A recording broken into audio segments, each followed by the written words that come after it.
Hello दोस्तों, सैपिट public school के YouTube channel में आपका स्वागत। आज हम लोगों का टॉपिक है सर्वनाम। आज हम लोग सर्वनाम के विषय में अध्ययन करेंगे। तो सबसे पहले जानेंगे कि सर्वनाम क्या चीज है, सर्वनाम है क्या।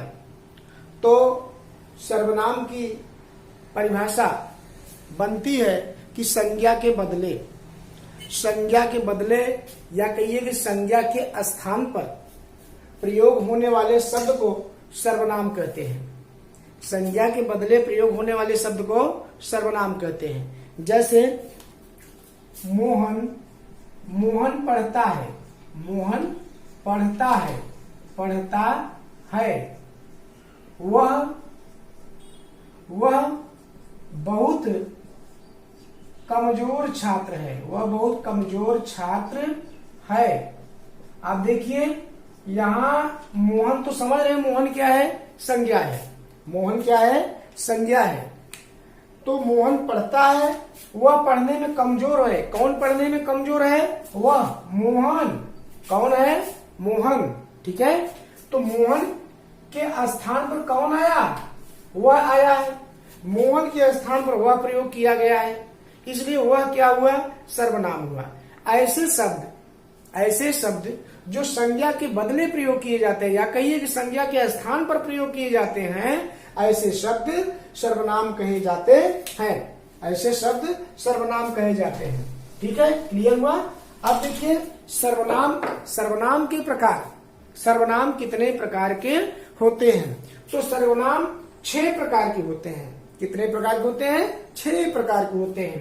पहला है पुरुषवाचक सर्वनाम, दूसरा निश्चयवाचक सर्वनाम, और तीसरा अनिश्चयवाचक सर्वनाम, चौथा संबंधवाचक सर्वनाम, पांचवा प्रश्नवाचक सर्वनाम और छठवां निजवाचक सर्वनाम। इन सब के विषय में हम अलग से अध्ययन करते हैं।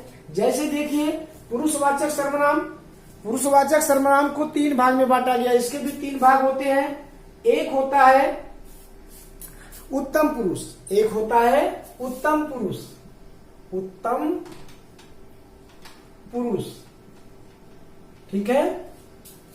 दूसरा है मध्यम पुरुष, दूसरा है मध्यम पुरुष, मध्यम पुरुष। और तीसरा है अन्य पुरुष, अन्य पुरुष। तीसरा अन्य पुरुष है। देखिए अब हम ये जानेंगे कि उत्तम पुरुष कौन है। वह सर्वनाम जो वक्ता होता है, अर्थात जैसे वक्ता जो सर्वनाम होता है, जैसे मैं और फिर मैंने, हम, ये सब क्या होता है? जैसे हम पढ़ाते हैं, हम खेल रहे हैं, हम सो रहे हैं, हम अपने बारे में बोल रहे हैं, यानी वक्ता है। मैं कल गया था, मैं अपने बारे में बोल रहा हूं, यानी वक्ता।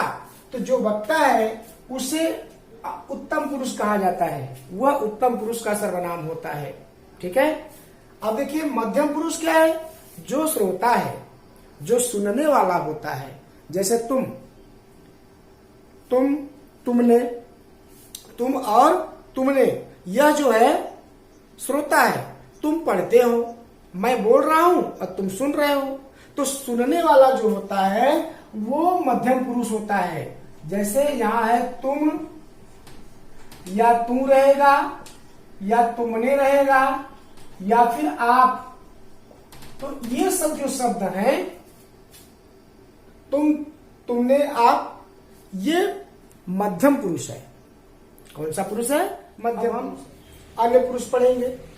अन्य पुरुष देखिए वो तीसरा व्यक्ति होता है, न श्रोता होता है और न वक्ता होता है। किसी तीसरे व्यक्ति के विषय में जब कहा जाए तो इसका उदाहरण है उसने, उसका, वह या वे। तो उसका पर्स है, ये उसका पर्स है। तो उसका पर्स है, उसका में उसका पर्स है। तो उसका जो है ये क्या है? अन्य पुरुष है। क्या है? अन्य पुरुष है। उसने दौड़ लगाई, उसने दौड़ लगाई, तो उसने दौड़ लगाई के शब्द में जो है न वक्ता है न श्रोता है, बल्कि तीसरे व्यक्ति की बात विषय में कहा जा रहा है कि उसने, ठीक है। तो उसने, उसका, वह और वे, ये जो है अन्य पुरुष होते हैं। अब हम देखते हैं निश्चय सर्वनाम। निश्चय सर्वनाम, इसको दूसरे शब्दों में हम संकेतवाचक सर्वनाम भी कह सकते हैं। संकेतवाचक क्या कह सकते हैं? संकेतवाचक। संकेतवाचक यानी संकेत करता है ये, ठीक है। संकेतवाचक सर्वनाम भी हम इसको कह सकते हैं। जैसे इसका उदाहरण है यह। इसका उदाहरण क्या है? यह। वह। नजदीक की वस्तु के लिए यह, दूर की वस्तु के लिए वह। और है वे और ये। जैसे ये अगर हम यहां लिख दें यह मेरी पुस्तक है, पुस्तक है, तो यह जो है यह निश्चय है, ये पुस्तक जो है ये मेरी ही है, ठीक है। वह कार रामू की है, वह कार रामू की है। तो यह, वह, वे, ये, जहां नजदीक और दूर का आभास भी होता है, संकेत महसूस होता है, संकेत किया जाता है कि फला वस्तु किसकी है, वहां जो है होता है निश्चय सर्वनाम। निश्चय सर्वनाम। अब देखिए अनिश्चय सर्वनाम। अनिश्चय सर्वनाम वे शब्द होते हैं जिनके उपयोग से निश्चित नहीं होता है कि किसका है, कितना है, ठीक है, किसका है कितना। जैसे कुछ, इसके शब्द उदाहरण हैं कुछ, ठीक है।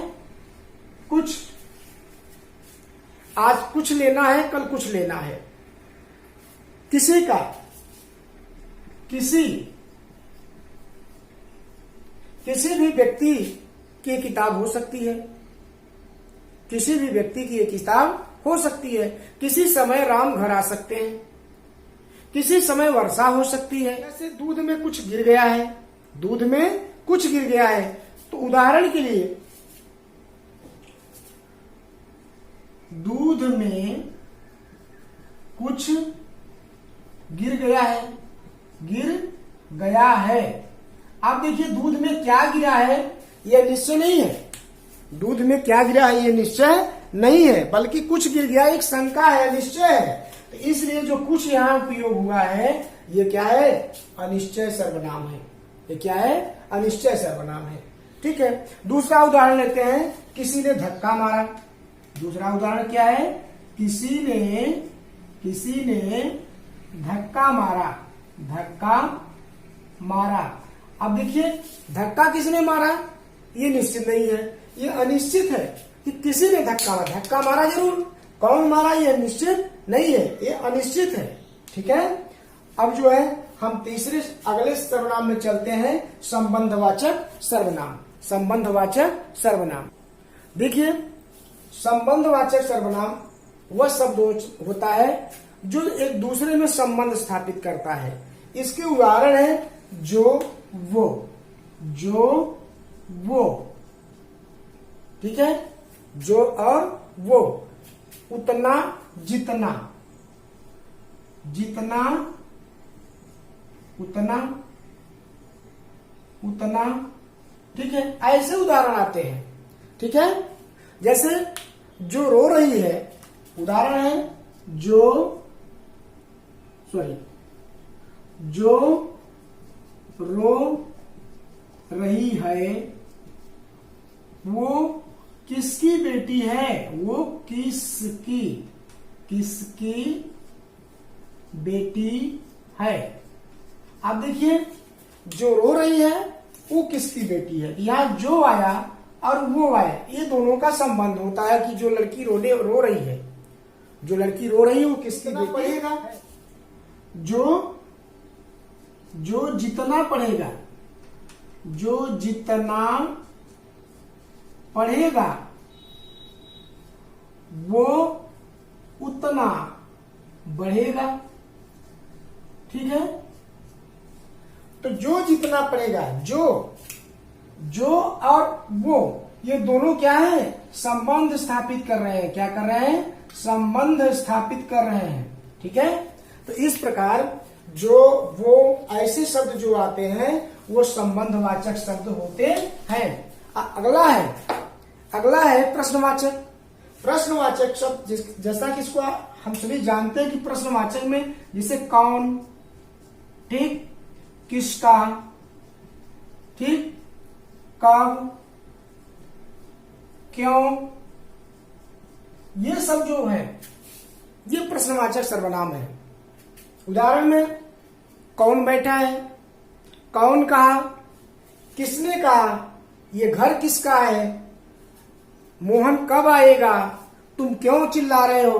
तो जहां कौन, किसका, कब, क्यों यानी प्रश्नवाचक शब्द आते हैं तो जितने प्रश्नवाचक शब्द हैं वो प्रश्नवाचक सर्वनाम कहे जाते हैं। और अंत में देखिए अंतिम सर्वनाम है निजवाचक सर्वनाम। निजवाचक सर्वनाम का उदाहरण है अपना। निजवाचक सर्वनाम का उदाहरण है अपना। जैसे ये अपना घर है, वो अपनी कुर्सी है, ठीक है, ये अपना कलम है, वे अपने घर के हैं। तो ऐसे शब्द जो है, अपना शब्द जो है वो निजवाचक सर्वनाम है। अपना शब्द जो है वो निजवाचक सर्वनाम है। तो आज हम लोगों ने सर्वनाम के विषय में अध्ययन किया कि संज्ञा के बदले जो शब्द प्रयोग होते हैं वो सर्वनाम कहे जाते हैं। और सर्वनाम होते हैं 6 प्रकार के: पुरुषवाचक सर्वनाम, निश्चयवाचक सर्वनाम, अनिश्चयवाचक सर्वनाम, संबंधवाचक सर्वनाम, प्रश्नवाचक सर्वनाम और निजवाचक सर्वनाम।